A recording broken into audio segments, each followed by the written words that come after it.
What's up everyone, my name's Ryan Pfeiffer and you're watching Shape and Explore. Today we're going to be making this DIY modern nightstand using copper pipes and stacked 2x12 shelves.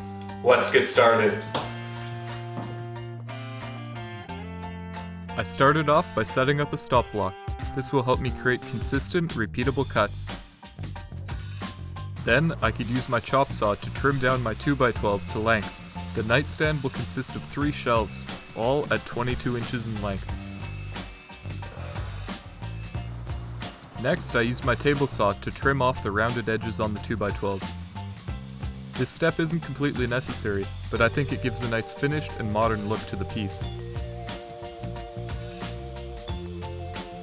Next, I marked out 18-inch sections on my copper pipe and used a pipe cutter to trim them down. Keep rotating and tightening incrementally until you cut all the way through the pipe. After that, I could mark out the positions for the holes, 2 inches from the long side and 1 inch from the short side. I'll be using a Forstner bit to create the holes for the pipe. Make sure that your pipe can fit snugly within the hole. My pipe is 1 inch wide and I needed a 1 1/8 inch Forstner bit.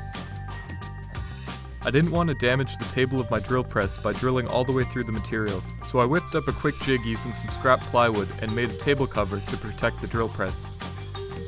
I checked the fit and used some screws to hold everything together, then we were good to go. Then I used my drill press to make a test hole and check the fit of the copper pipe. The copper had a really snug friction fit within the wood. Knowing that the copper fit snugly, I could drill out the rest of my holes.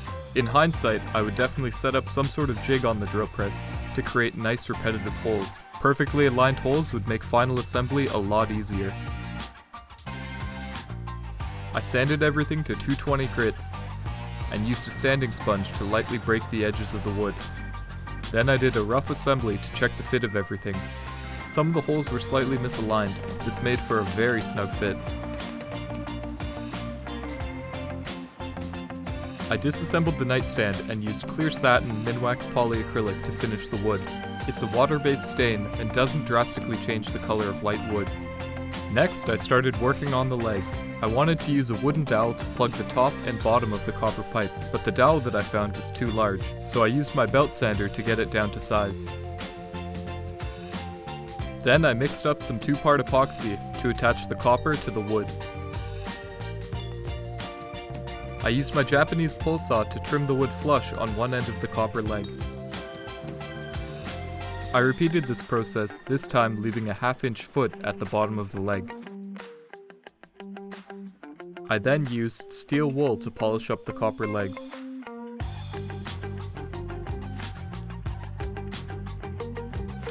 With the legs completed, I then began the final assembly.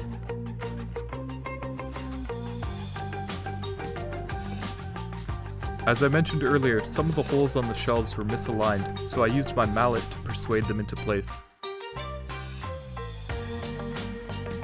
And I used a ruler to double check that the shelves were aligned with one another. The misalignment of the holes was quite exaggerated on the top shelf, so I had to get pretty creative and used a bunch of clamps to force the legs into place. Then I could go back with my mallet and get the shelf into place. While hammering down the top shelf, I ended up knocking out 2 of the leg plugs, so I used the same process as before to re-plug the top of each leg. Then I fine-tuned the middle shelf to be 3.5 inches below the top shelf, just enough space for me to reach in and store my laptop. Next, I flattened out the top using my belt sander, and finished it off with my palm sander. There were some gaps in the surface of the nightstand, so I came back with wood filler and touched those up. Then sanded lightly with 400 grit. After that, I sealed off the top shelf using the same satin finish as before. Then I used tape to attach 80 grit sandpaper to the top of my workbench. I used the sandpaper to level off the feet of the nightstand. Painter's tape was a little too weak, but duct tape held nice and strong. With the feet leveled off, the nightstand was done.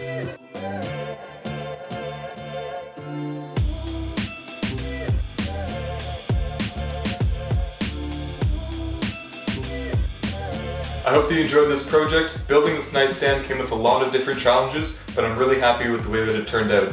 If I were to do this project again, I would definitely create some sort of jig on the drill press to allow for nice, consistent holes. I'm really happy with the way that the joinery on the top came out. The flush inlay looks really nice, and it's definitely something that I want to incorporate into future projects. If you guys like this video, give it a thumbs up below, and feel free to leave any questions or comments there as well. If you're new to my channel, I'd like to say welcome, and also consider subscribing.